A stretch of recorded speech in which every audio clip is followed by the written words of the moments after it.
রমেশ এবং তার মা মালতী দেবী বসবাস করত। রমেশের পরিবার মধ্যবিত্ত ছিল।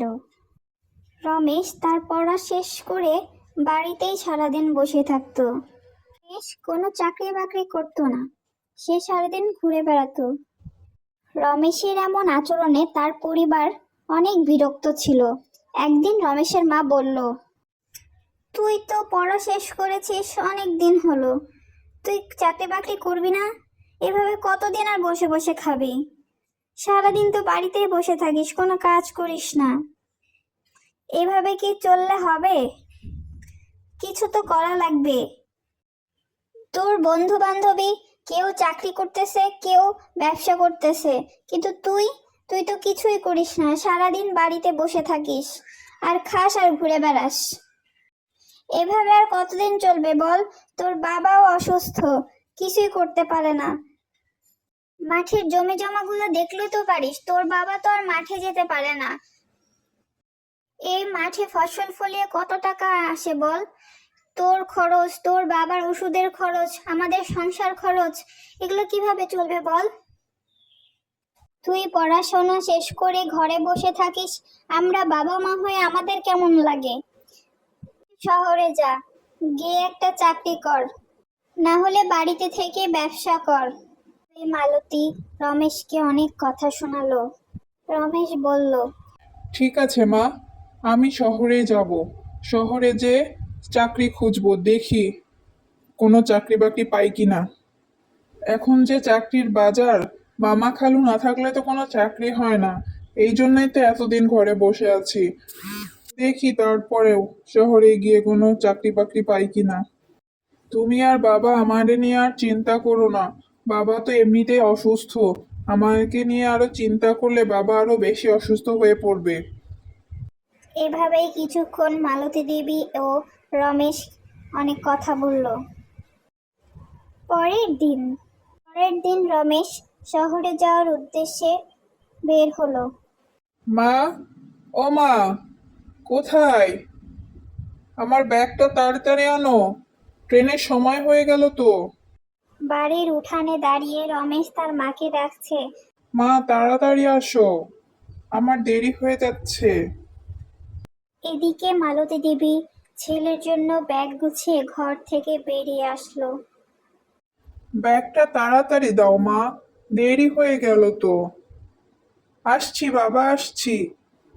ব্যাগ গোছাতে তো একটু সময় লাগবে। এই নে ধর তোর ব্যাগ, এর মধ্যে কিছু খাবার দাবার, চিড়া মুড়ি সব কিছুই আছে, খেয়ে নিস।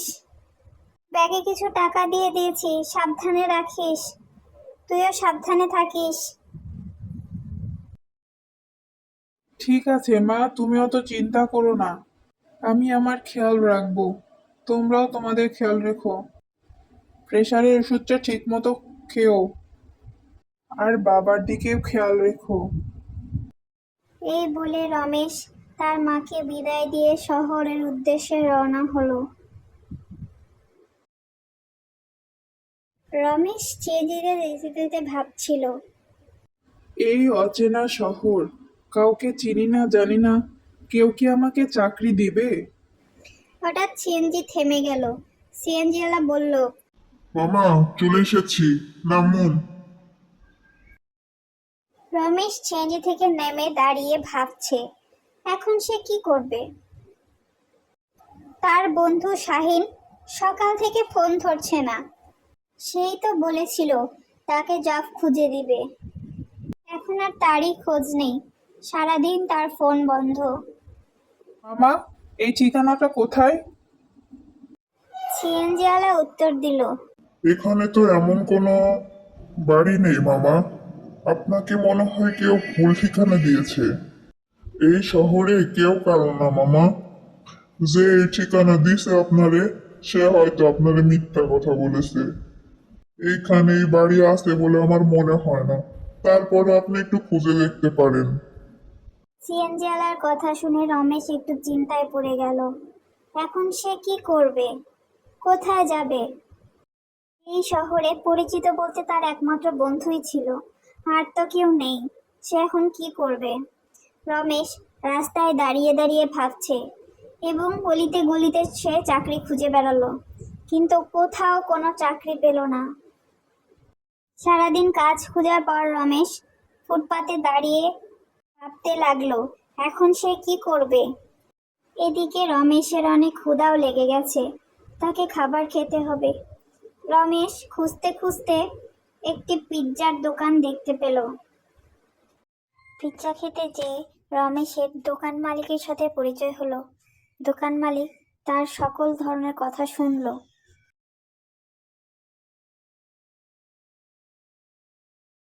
সব কথা শুনে দোকান মালিক রমেশকে বলল। দোকান মালিক বলল, বাবা রমেশ, তুমি আমার এখানে ম্যানেজার পদে চাকরি করতে পারো। আমারও একটা ম্যানেজারের খুব দরকার ছিল। তবে এখানে চাকরির প্রথম শর্ত হলো তোমাকে সৎভাবে কাজ করতে হবে। আপনাকে অনেক ধন্যবাদ। আমার একটা চাকরির অনেক দরকার ছিল। আমি এখানে সততার সাথে কাজ করব। এর কথা শুনে দোকান মালিকেরও ভালো লাগলো। এভাবে দেখতে দেখতে 2টা বছর কেটে গেল। হঠাৎ একদিন রমেশের ফোনে ফোন এলো গ্রাম থেকে। তার মা খুবই অসুস্থ, তাকে এখনই গ্রামে যেতে হবে। রমেশ তাড়াতাড়ি ছুটি নিয়ে গ্রামে চলে গেল।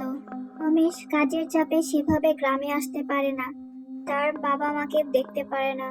অনেক দিন পর সে গ্রামে এসেছে।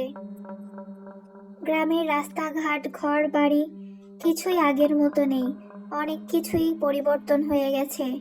এসে রমেশ তার মাকে ডাকছে। এদিকে মালতী দেবী ঘরে ঘুমাচ্ছিল।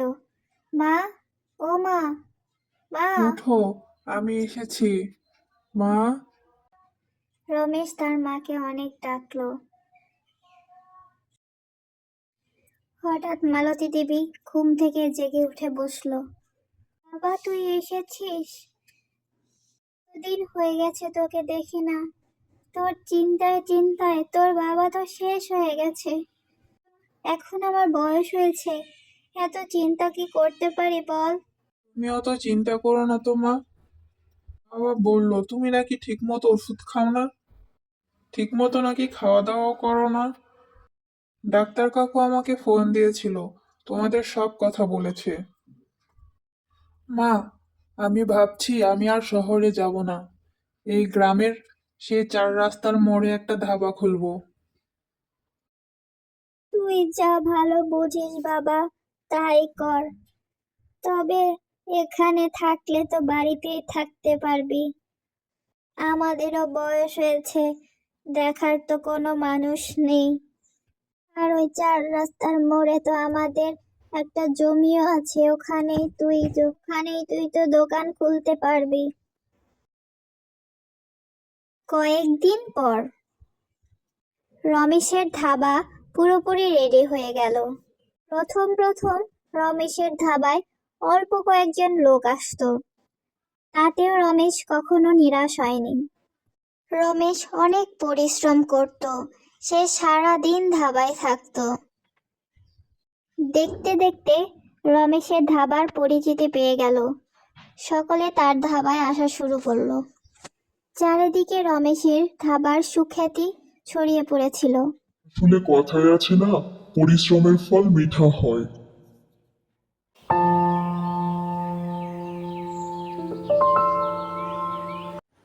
ভাবি, আপনার হাতের চা কি যে মজা! কতদিন পর আপনার হাতের চা খাচ্ছি। আমি অনেক জায়গার চা খেয়েছি, কিন্তু আপনার হাতের চায়ের মতো আমি কোথাও এমন চা খাইনি। অনেক ধন্যবাদ ভাবি। মাঝে মাঝে তো একটু আসতেও পারেন, এসে না হয় আমার হাতের চা খেয়ে গেলেন। দুই বোনে না হয় বসে একটু গল্প গুজব করলাম। সারাদিন তো একাই থাকি, একা একা ভালো লাগে না। আপনার ভাই তো মাঠেই সারাদিন থাকে, আর মেয়েটা মেয়েটা সারাদিন স্কুলে থাকে। আমি সারাদিন একাই থাকি বাড়িতে। এমন চা পাইলে তো প্রতিদিনই আসতে মন চায়, কিন্তু আমার বাড়িতেও তো কাজ থাকে ভাবি, এই জন্যই তো আসতে পারি না। তবে ভাবি, আপনি যদি চায়ের দোকান দেন না, এই গ্রামের একটা চায়ের দোকানও চলবে না। আপনার হাতের চা খেতে সবাই চলে আসবে। আপনার চায়ের এত মজা। আচ্ছা ভাবি, আজকে উঠি। এই নিন কাপটা নিন। যাই, ওইদিকে আবার মানুষটারও বাড়ি আসার সময় হয়ে গেল। এখানে বসে থাকলে হবে না। মালতীকে কাপটা দিয়ে কাজলি ভাবি তার বাড়ির উদ্দেশ্যে রওনা হলো। কিছুক্ষণ পর মালতী দেখলো তার স্বামী ঘরে ফিরছে। কি গো, কোথায় ছিলে এতক্ষণ? সেই সকালে বের হয়েছো, এতক্ষণে বাড়িতে ফিরছো? সারাদিন কই ছিলে? কি হয়েছে তোমার? মুখটা এত শুকনো লাগতেছে কেন? মালতীর স্বামী কিছুই বলল না, চুপ করে দাঁড়িয়ে রইল এবং কিছু ভাবতেছিল। মালতী বলল, বুঝতে পারছি তোমার কি হয়েছে। এই অনাবৃষ্টিতে মানুষের কি যে কষ্ট, ফসলের জমিতে কোনো পানি নেই। বৃষ্টি না হলে তো আমরা না খেতে পেয়ে মরে যাব। আর এমনিতেও তো আমাদের অবস্থা নুন আনতে পান্তা ফুরোয়। তবে একটা কথা জানো তো, আমি একটা কথা ভেবেছি। আমি একটা চায়ের দোকান দিব। তোমার সাথে সাথে যদি আমিও চা বিক্রি করি, তাহলে মনে হয় আমাদের সুদিন ফিরবে। আর আমার মেয়েটাও ভালোভাবে পড়াশোনা করতে পারবে। আমরাও ভালো মন্দ খেয়ে পরে বাঁচতে পারবো। মালতীর কথা শুনে মালতীর স্বামী একটু চিন্তায় পড়ে গেল। ঠিক আছে, দোকান তো দিবে, কিন্তু এত টাকা পাবো কোথায়? আর আমাদের তো বাজারে কোনো জমি নেই যে সেখানে ঘর তুলবো, দোকান করব। দোকান ভাড়া নিতে তো অনেক টাকা লাগবে, এত টাকা পাবো কোথায়? এটা নিয়ে তুমি চিন্তা করো না। আমাদের যে সামনের ঘরটা আছে না, সেটা ভাবছি ভেঙে দিব। ভেঙে দিয়ে ওখানে একটা চায়ের দোকান করব। তাতে আমাদের জায়গাও লাগলো না, আর আমাদের খরচও কম হবে। ঠিক আছে, তাহলে কালকে সকাল থেকে কাজ শুরু করে দিব। মা, এক কাপ চা দিত। দিচ্ছি বাবা, এক্ষুনি আনছি, তুমি বসো। মালতীর মেয়ে তার মায়ের হাতের বানানো সেই সুস্বাদু চা এনে তার বাবাকে দিল। তার বাবাকে চা দিয়ে মালতীর মেয়ে খেলতে চলে গেল। তারপর চা খেতে খেতে তারা দুজন কিভাবে দোকান খুলবে, কিভাবে চা বিক্রি করবে সেই আলোচনা করতে লাগলো। 3 দিন পর মালতীর চায়ের দোকান রেডি হয়ে গেল। মালতী তার দোকানের সামনে বসে বসে ভাবছিল, হায় আল্লাহ, দোকান তো করলাম, এখন কি কাস্টমার আসবে? আমার দোকানে কেউ কেউ চা খেতে আসবে? আমার চা কি কেউ পছন্দ করবে? প্রথম দিন মালতীর দোকানে কোনো কাস্টমার আসলো না। মালতী বসে বসে ভাবছিল, আমি কি চায়ের দোকান করে অনেক ভুল করেছি? একদিন পর একটা কাস্টমার পেল। সে মালতীর চা খেয়ে অনেক প্রশংসা করলো। বলল, আমি এমন চা কোনো দিন খাইনি। আপনার হাতের মনে হয় জাদু আছে। আসলেই চাটা অনেক মজা। আমি অন্য আরেকদিন আসবো এবং আমি সবাইকে বলবো আপনার দোকানের চা খেতে। আজ উঠি। এই বলে লোকটা চলে গেল।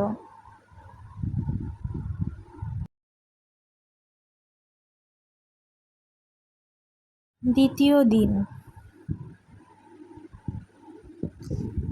দিন মালতী আরেকটি লোককে দেখল। এই লোকটিও মালতীর দোকানে চা খেলো এবং অনেক প্রশংসা করলো।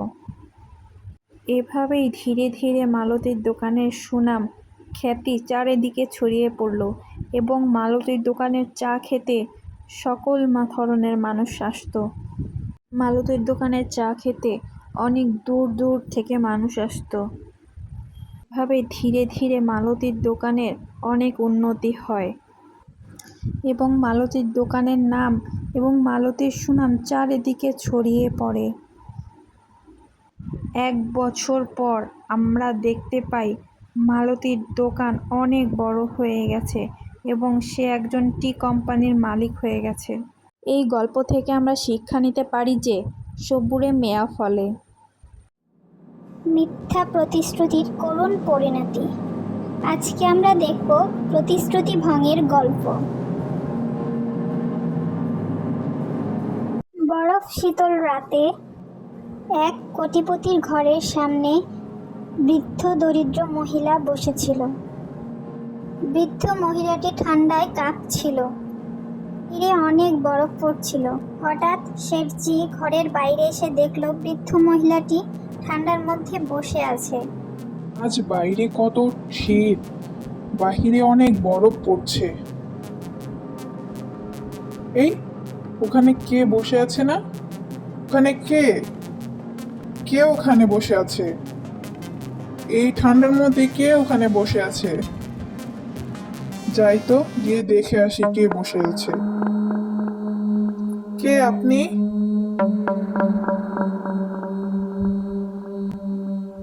এখানে কি করছেন? এত রাতে এখানে কি করছেন? বাহিরে এত বরফ পড়ছে, কথা বলছেন না কেন? হঠাৎ শেঠজিকে দেখে বৃদ্ধ মহিলা ভয়ে তার দিকে তাকালো। কে আপনি? এত রাতে এই বরফ পড়া ঠান্ডার মধ্যে আপনি এখানে কি করছেন? বাহিরে এত ঠান্ডা, বরফ পড়ছে, গায়ে তো আপনার একটা গরম পোশাকও দেখতেছি না। আপনি এখানে বসে কি করছেন? হুজুর, আমাকে মাফ করে দেন হুজুর, আমি ভুল করে এখানে এসেছি হুজুর, আমাকে মাফ করে দেন, আমার এখানে বসা উচিত হয়নি হুজুর, আমাকে মাফ করে দেন হুজুর, আজকে রাতটা এখানে থাকতে দেন, আমি কালকে সকালে উঠে এখান থেকে চলে যাব, আপনাদের কোনো সমস্যা হবে না। আমি অসহায় মহিলা হুজুর, আমার কোনো থাকার জায়গা নেই হুজুর, আজকে রাতটা এখানে থাকতে দেন হুজুর। সমস্যা নেই, আপনি এখানে থাকুন। আপনি এখানে থাকলে কোনো অসুবিধা হবে না। নিচে বসে আছেন কেন? উপরে বসুন, কোনো সমস্যা নেই, কেউ কিছু বলবেন আপনাকে। আমি বরং রুমে গিয়ে আপনার জন্য একটি কম্বল নিয়ে আসি এবং সাথে কিছু খাবার আর গরম কাপড় নিয়ে আসি। আপনি উঠুন। হ্যাঁ, এবার ঠিক আছে, এখানে বসে থাকুন। আপনাকে অনেক ধন্যবাদ হুজুর, আমি এখানে বসে আছি, আপনাকে অসংখ্য ধন্যবাদ।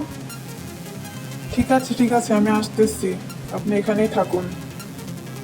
এই বলে শেঠজি বৃদ্ধা মহিলাকে প্রতিশ্রুতি দিল। এই বলে শেঠজি বৃদ্ধা মহিলার জন্য কম্বল আনতে চলে গেল।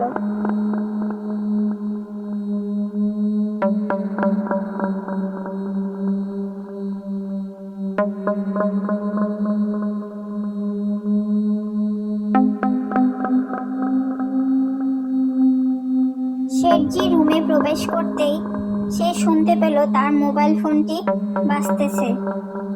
সে তার ফোন ধরার জন্য সামনে এগিয়ে গেল।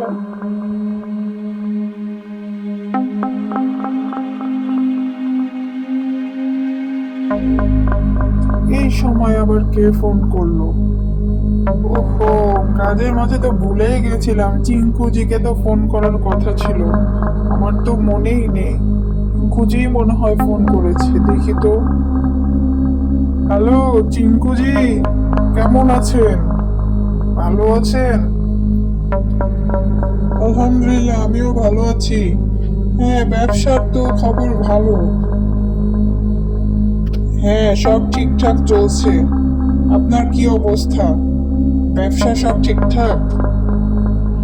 ফোনে কথা বলতে বলতে শেঠজি বৃদ্ধার কথা ভুলেই গেল। পর শেঠজি পানি খেলো।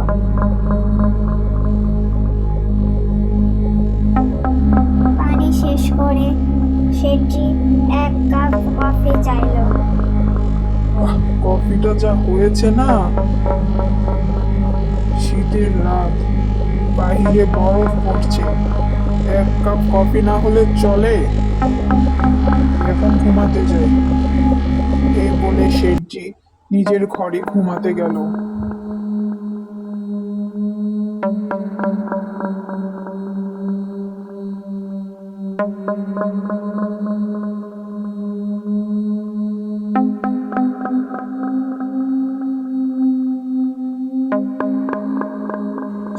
তার নিজের রুমে এসে ঘুমিয়ে পড়ল। পরের দিন সকালবেলা শেঠজির ঘুম ভাঙল। ঘুম থেকে উঠে শেঠজি বিছানায় বসে ভাবছিল। তখন তার কাল রাতের সেই বৃদ্ধ মহিলার কথা মনে পড়ল। হে আল্লাহ, আমি এ কি করেছি? কাল রাতে তো সেই বৃদ্ধ মহিলাকে আমি কথা দিয়েছিলাম যে আমি তাকে কম্বল নিয়ে যেয়ে দিব। এই বলে শেঠজি তাড়াহুড়ো করে বৃদ্ধ মহিলার কাছে গেল।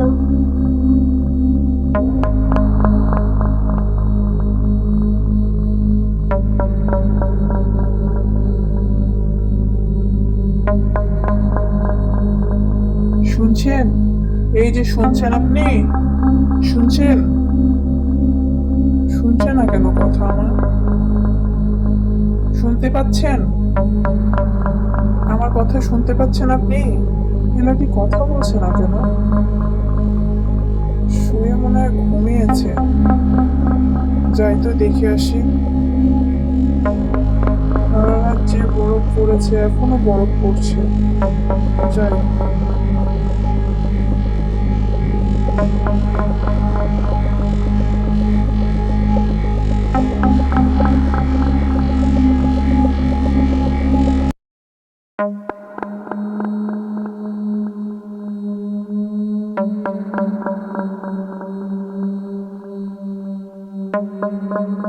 শুনতে পাচ্ছেন আমার কথা? এই যে শুনুন, উঠুন। ইনার শরীর এত ঠান্ডা কেন? হায় আল্লাহ, ইনি তো মারা গেছেন। ইনার পাশে এটা কি? একটা চিঠি, দেখি তো। চিঠিতে লেখা ছিল, যখন আমার উষ্ণ কাপড় ছিল না তখন আমি মানিয়ে নিয়েছিলাম, কিন্তু আপনি যখন আমাকে সাহায্য করার প্রতিশ্রুতি দিলেন তখন সেই আশায় অপেক্ষা করতে করতে আমি ঠান্ডার সাথে লড়াই করার ক্ষমতা হারিয়ে ফেললাম। চিঠিটা পড়ে শেঠজি কিছু বলার ভাষা হারিয়ে ফেলল। শেষবারের মতো শেঠজি বলল, আমাকে ক্ষমা করে দিয়েন। এই গল্প থেকে আমরা সবাই শিক্ষা নিতে পারি যে মিথ্যা প্রতিশ্রুতি দেওয়া একজন মানুষের উপর কতটা প্রভাব ফেলতে পারে।